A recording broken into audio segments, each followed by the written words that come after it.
All right, hello, wine drinking people. We're back. This is taking so long to get through what I drank yesterday. Today, I'm almost out of wine. All right, well, the Cecchi family was in, and this is a family that goes back to the 19th century, 1893 or something. A very important family in Tuscany. They have some of the same beliefs that we do here at Wine Watch. Wine is a way of life. It's not just a business. But these guys have got some great small family-owned estates in addition to their large Cecchi label, which you can find in a lot of restaurants by the glass. Their Chianti. Castello Montauto, Vernaccia di San Gimignano is one of them, and this is the only wine that they make at this property. Nice amount of fruit and melon, lemon citrus there. 5% Sauvignon Blanc in the blend, which is kind of unique for me. I didn't know they blended Vernaccia di San Gimignano. Nice amount of fruit on the tongue there, with a kind of a fresh barley character to the finish there, and a little beer-like for some reason, but a little distinct minerality, some nice zest, and leaves the tongue salivating for food. One of the things we like about Vernaccia di San Gimignano. All right, really good at $16.50. Next up, the Val Rose Morellino di Scanzano, which is just added as a DOCG.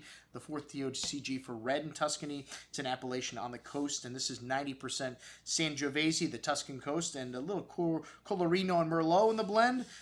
Their property in, as I mentioned before, the Tuscan coast, they started developing this about 20 years ago.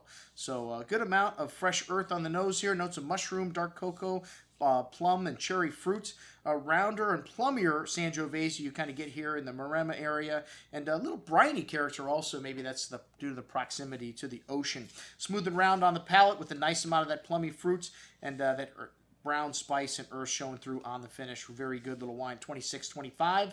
And then the Cilla Cerna Chianti Classico Riserva. And this wine is a blend of 90% Sangiovese, Colorino, and Canaiolo make up the rest of the blend. The oldest boutique winery in Castello and Chianti.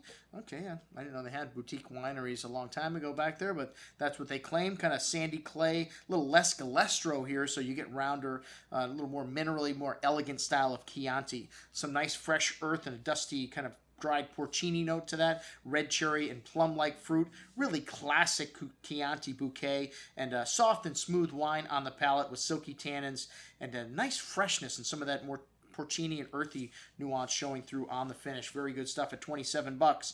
And then the Coevo, which is, Coevo means contemporary, and it's an IGT blend of 4 grapes. The Sangiovese and Cabernet come from Chianti, and then the Merlot and Petit Verdot come from Maremma. Kind of an interesting concept, a blend of 2 areas of Tuscany as well. This wine comes from experience, and then they also have the presence of mind here to think about the future. So an interesting kind of paradox, the Coevo. All right, well, 206 packs for the U.S. in lovely black wooden boxes. And this is a really earthy wine on the nose, kind of black earth, mushroom, black currant, fine herbs, black plum, really complex, lots of nuance there. You know, really tightly wound wine, though, on the palate, tannic, and that fresh herbal and floral nuance showing through on the finish, along with that cocoa spice and a little porcini. An excellent bottle of wine. All right, coming up next, a new guy, Bugaj from Sonoma.